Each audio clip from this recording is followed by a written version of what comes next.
Hi friends, welcome to Jo's kitchen. நீங்கள் இன்னும் நம்ம ஜோஸ் கிச்சன் சேனலை சப்ஸ்கிரைப் பண்ணலையா? சட்டுன்னு சப்ஸ்கிரைப் பண்ணிவிட்டு லைக் பட்டனையும் ஹைப் பட்டனையும் தட்டி விட்டுட்டு வாங்க வீடியோக்குள்ளார போகலாம். கம்பு சாப்பிட்றதுனால நமக்கு கிடைக்கக்கூடிய ஆரோக்கிய நன்மைகள் என்னென்ன அப்படின்னு தான் இந்த வீடியோவில் பார்க்க போகிறோம். ஸோ வீடியோவை ஸ்கிப் பண்ணாமல் பாருங்கள் ஃப்ரெண்ட்ஸ். சிறுதானியங்கள் இருக்கக்கூடிய சத்துக்களும் விட்டமின்களும் நம்ம கம்பேர் பண்ணி பார்க்குறப்ப கம்பில் அதிக அளவு புரதச்சத்துக்கள் இருக்குது. வெள்ளை அரிசியை விட 8 மடங்கு இரும்பு சத்து இந்த கம்பில் இருக்குது. சரி வாங்க, கம்பு என்னென்ன நோய்களுக்கெல்லாம் மருந்தாக பயன்படுது அப்படின்னு பார்த்துட்டு வந்துடலாம். பெண்களுக்கு மாதவிடாய் காலத்தில் கம்பு எப்படி பயன்படுது அப்படின்னு பார்க்கலாம். பெண்களுக்கு மாதவிடாய் ஏற்படுற காலங்களில் சில சமயங்களில் நிறைய இரத்தப்போக்கு இருக்கும், அடி வயிற்று வலி கூட வரும். இந்த நேரத்தில் இளஞ்சூடா கம்பங்கூழ் காய்ச்சி நீங்கள் குடிச்சிங்கன்னா உங்களுக்கு வலியை குறைச்சிக்க முடியும். தலைமுடி உதிர்வை குறைக்கிறதுல கம்பு எப்படி பயன்படுது அப்படின்னு பார்க்கலாம்.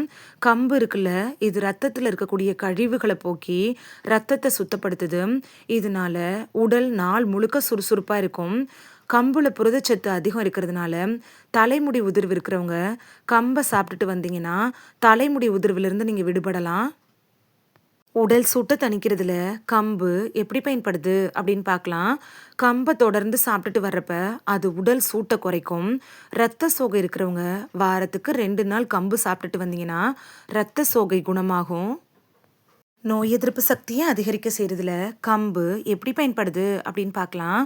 கம்பு சாப்பிட்றதுனால உடம்புல நோய் எதிர்ப்பு சக்தியை அதிகரித்து பருவ காலத்தில் வரக்கூடிய நோய் தொற்றுக்கள்லேருந்து நம்மளை பாதுகாக்கிறதுக்கு உதவியாக இருக்கும். செரிமான கோளாறுகள் வராமல் தடுக்கிறதுல கம்பு எப்படி பயன்படுது அப்படின்னு பார்க்கலாம்.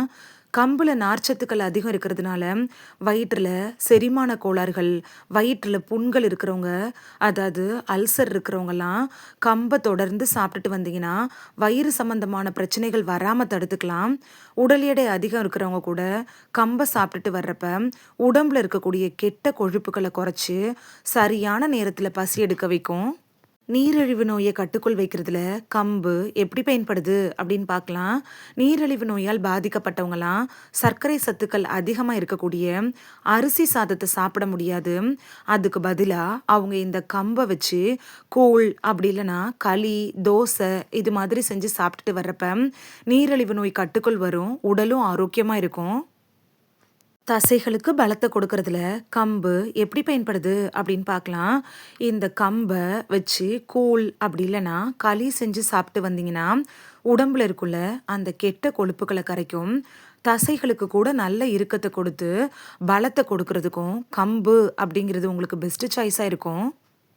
குறிப்பு: நாள்பட்ட நோய்களுக்காக நீங்கள் ட்ரீட்மெண்ட் எடுத்துகிட்டு இருந்தீங்கன்னா டாக்டர்கிட்ட அட்வைஸ் வாங்கிட்டு அதுக்கப்புறமா கம்பு எடுத்துக்கிறது நல்லது.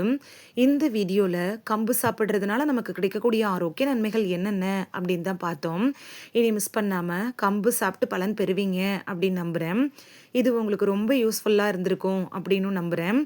இந்த வீடியோ உங்களுக்கு பிடிச்சிருந்துச்சுன்னா லைக் பட்டனையும் ஹைப் பட்டனையும் தட்டி விடுங்க. இது உங்கள் ஃப்ரெண்ட்ஸுக்கு பயன்படணும் அப்படின்னு நினச்சிங்கன்னா ஷேர் பண்ணி விடுங்க. நிறைய பேர் சப்ஸ்கிரைப் பண்ணாமல் பார்க்குறீங்க ஃப்ரெண்ட்ஸ். நீங்களும் சப்ஸ்கிரைப் பண்ணிவிட்டு பார்த்தா நமக்கு பவர் கிடைக்கும். நீங்கள் சப்ஸ்கிரைப் பண்ணிவிட்டு பார்க்குறது இது மாதிரியான வீடியோக்கள் தொடர்ந்து போடுறதுக்கு எங்களை மோட்டிவேட் செய்கிற விதமாக அமையும் ஃப்ரெண்ட்ஸ்.